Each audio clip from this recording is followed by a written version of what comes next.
In a world racked by uncertainty and sadness, devoid of happiness and light, 4 brave artists must once again join forces to return joy and hope to the desperate land. But this time, they can't do it alone. This time, they'll need to call in a crack team of elite specialists.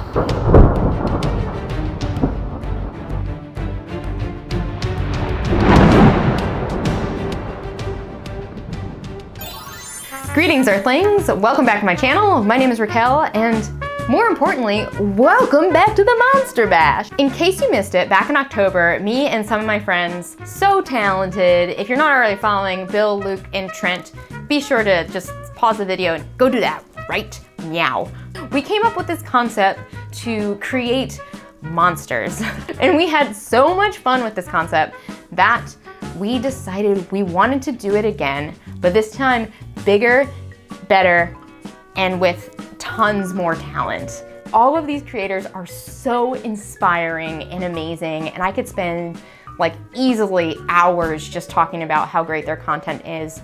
But instead of that, I'm just going to encourage you all to watch their videos after this video, subscribe to them, like their videos, comment on their videos, and please the algorithm gods. All of these artists deserve your support and respect, and you should check them all out. So do that homework. If you don't do it, you'll be haunted by a ghost. I'm so sorry, like I wish there was something I could do, but like you gotta do it or the ghost will come for you. Okay, so anyway, you're probably wondering, how does this Monster Bash work? So it all starts with us sketching out different monster body parts or human body parts, animal body parts, kind of whatever you want. The weirder and the more random, the better. I had already contributed a ton of cards in the first round of Monster Bash, so I went ahead and reached out to some of my amazing patrons and supporters and asked them to create some world-class art for me. Their stuff is so great and they all deserve a follow as well, so I'll link to them. Plugging all these amazing people today. Please go check them out so you don't get haunted by that ghost. It's more for you than me. Once everyone had contributed their fair share of cards, we all got together for a chaotic yet amazing and super fun video call. So, is everyone ready? Yes. Yes. I don't know why I'm yelling. There's just so many people. Are you nervous? Go. Hey! What do we got? It's a butt! In the call, we all selected body parts from the giant collection of monster cards, and we got the base for our monsters for our designs. Here's a little bit of a closer look at the cards that I selected. And from those cards, I sketched up this concept for a monster mermaid magic wand holding fellow that I'm pretty happy with. What I love the most about this Monster Bash concept is it really just pushes you to create something you would have never made before. And it also, it's just kind of like an endless source of inspiration. Like you can just pick different cards every single time and never end up with the same monster. So it's really cool, and I hope you all feel inspired to give it a try yourself after this. Now, how we make these monsters is totally up to the individual.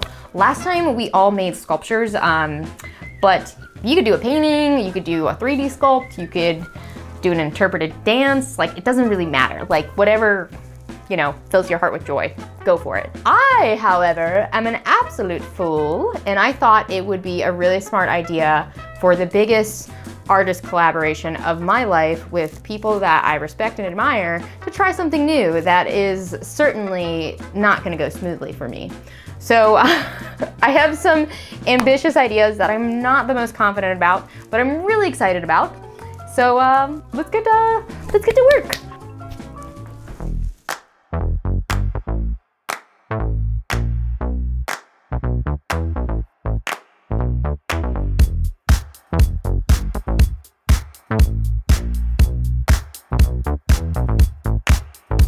Okay, the basic plan here is to create a silhouette skeleton, and I'll make that three-dimensional by adding on bent and shaped cardboard strips.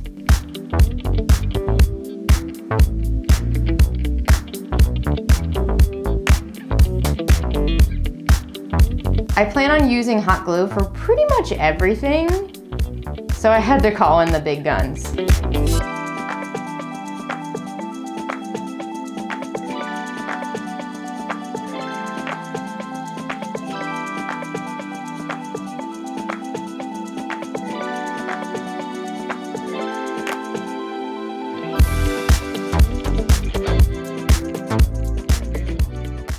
Okay, I think I had a change in plan for how I want to create this. I thought that using the glue gun was gonna be a really good idea, and I was excited to use my new one, to be honest.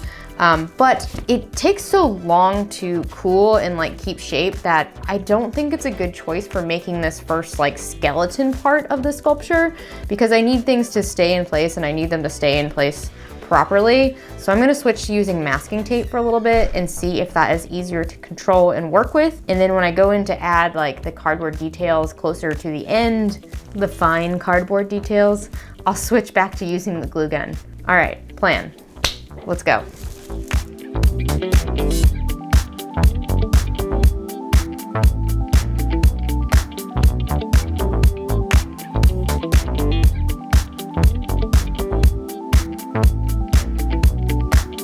Okay, wait. Okay, wait, hold up. I changed my mind again. I think the best approach is to use the tape and the glue gun at the same time, because I'm finding that the tape is good for like anchoring larger pieces, and then the glue is good for like covering it and securing those larger pieces. Really what I'm learning is that there's probably 10 different million ways to do this, and I don't know what I'm doing. So I'm having a blast, and I kind of just feel like I'm making a pile of garbage right now, but it's a fun pile of garbage. Okay.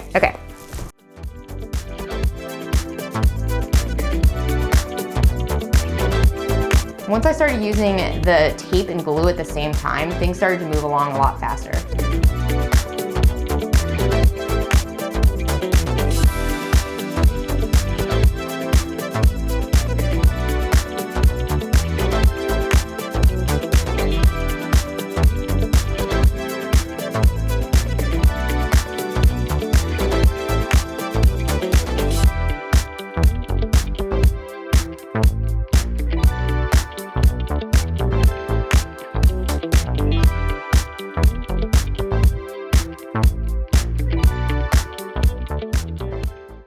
So the tail is pretty much done for the time being, like the skeleton portion of it.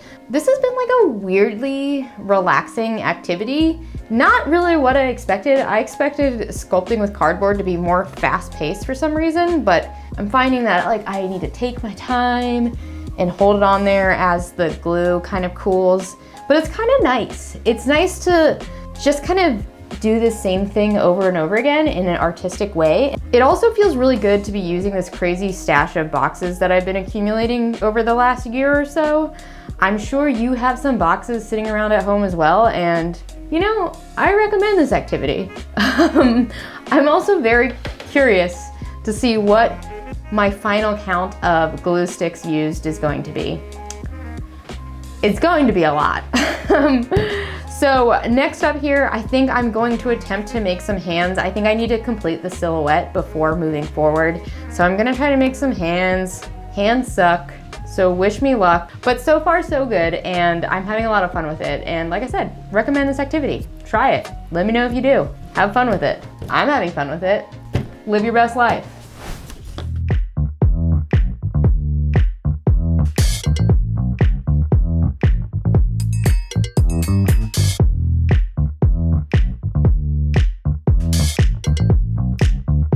The hands actually didn't end up being too hard. As you can tell, I kind of went a little cartoony with it. I ended up using a fair amount of newspaper to bulk out the shape in some areas of the monster and make it easier to put the cardboard on.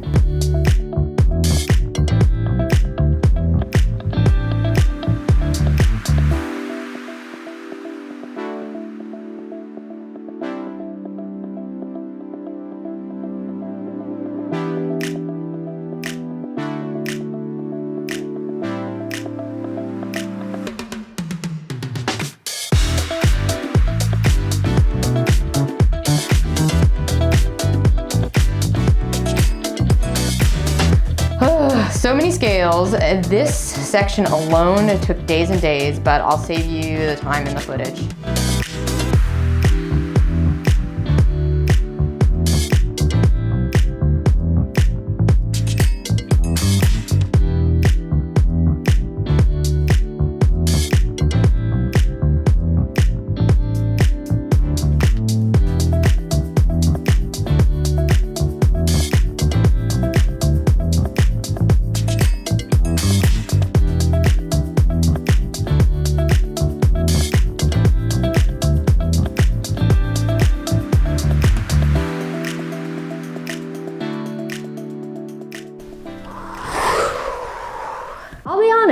these scales and the facial features took a lot longer than I expected. I'm still having a total blast, and I find this project like weirdly relaxing and calming. But I think one little mistake I made here is the type of glue sticks I've been using are like slow setting glue sticks, so you have more time to work with them, which would be great for a lot of projects, but not this project where you want to just slap things and go. So if you do one of these, don't use the type of glue sticks I used. I'll leave some details down below. But I feel like I'm finally nearing the end of this project here. What I'm gonna do next is add in a bunch of panels to build up the pectorals and the abs, much like in the card that I selected. I'll do the same to the arms and the back as well. I need to make him a little magic wand, and I have to make him his eyeball that goes on top, as well as like the spikes and the weird square things that are jutting out of his back. I felt like I didn't have that much to finish, but that sounds like a lot, I'm saying it out loud. I also did a little test here. I used some Mod Podge and tissue paper to see what that would look like as a method to make it a little bit more colorful. I want to keep it mostly cardboard because that's part of the fun for me, is that it's a completely recycled trash sculpture. So I'm really happy with how this tissue paper and Mod Podge looks. I actually already used a little bit on the eyes, and I plan to add a little pop of color into mainly I think just the head and the wand and maybe the big eyeball on top. We'll see. But I'm really excited that this looks so good, and I'm looking forward to incorporating it into the rest of the sculpt. And I'm looking forward to finishing this guy and showing it to my friends. So we've got a lot to do. Come on, Raquel. No more chit chat. Let's go.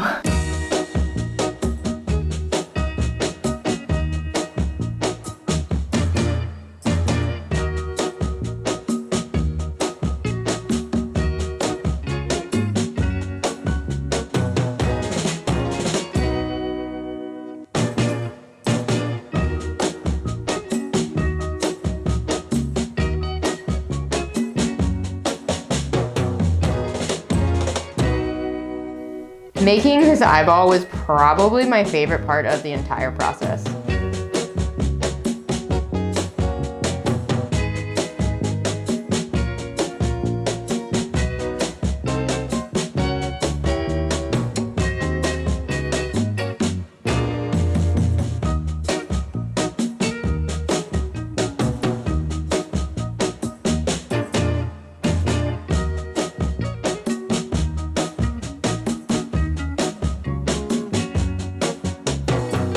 I'm kind of obsessed with how good this Mod Podge tissue paper looked, and I can't wait to find other uses for this technique.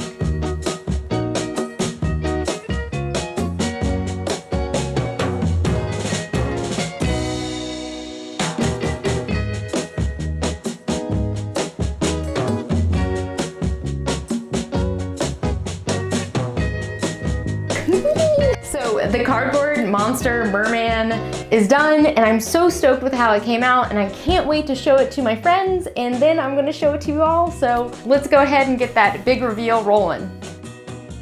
Okay, hello everyone. Welcome to presentation day.